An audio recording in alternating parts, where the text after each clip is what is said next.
taped up a page in my sketchbook.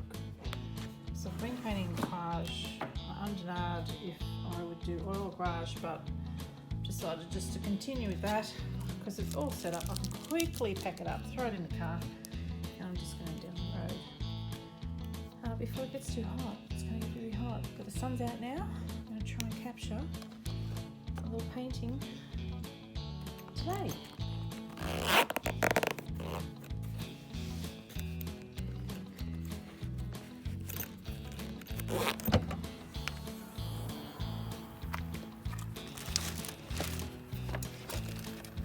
I don't take a lot of gear with me.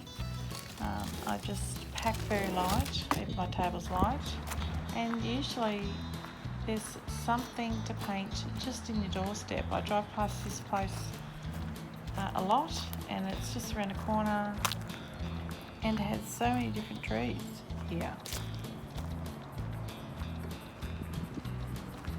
It's like a world of choices here.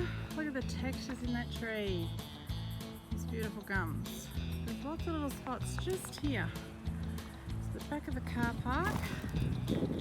I've been eyeing off this tree for quite some time. Beautiful. Waiting for it to be in the light, which it is now. So I'm walking around the subject, just trying to find the best view, and I'm going to get out of the sun a little bit, so my canvas, or paper in this case, isn't in bright light. So I think this is about right.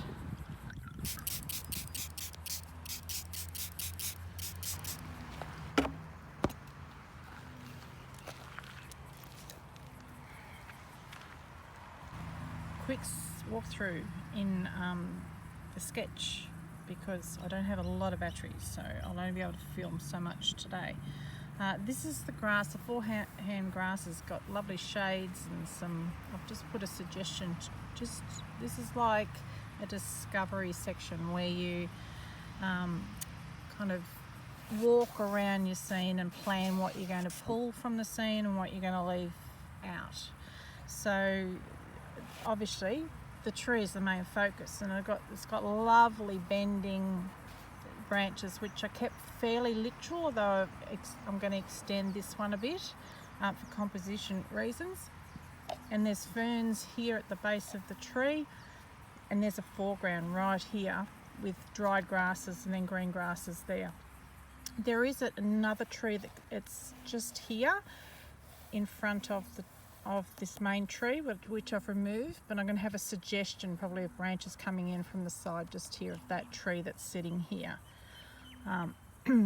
So there'll be a bit of sky popping through the top, but basically it'll be all bushland through there. I'm using a big brush so I don't fuss, and I'm creating like a watercolor.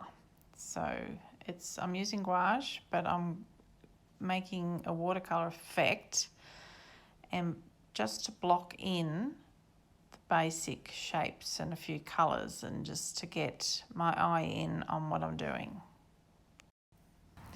Then I just start to build up the details with color and tone and form.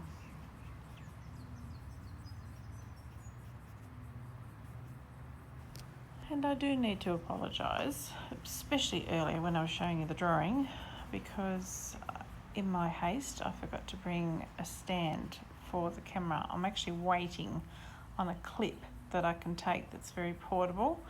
I'm hoping it's going to work, and I'll be able to clip it to my board and be able to film it much easier and nice and close without the wobbly shaking.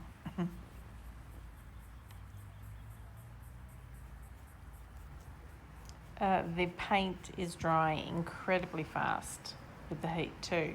So gouache does dry fast in heat, but you can kind of spray it with a bit of water and reactivate it, but I did have to do that quite a lot.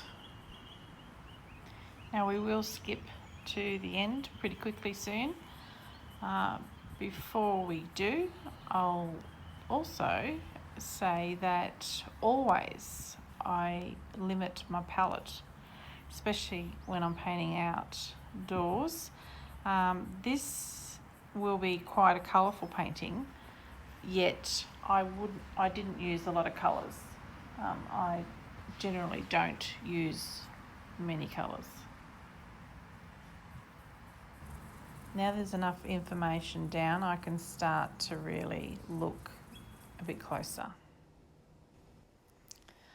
It always pays to paint with some shade on you. So I was under the tree, but as you can see here, the light moved. So as the time went on, the light moved and I had to move under the tree again. So I had to move quite a few metres. But because I'm carrying a very light table and everything, it was pretty easy to move. There's the finished painting beside the tree. Another look at the actual tree and the finished painting. Ta-da!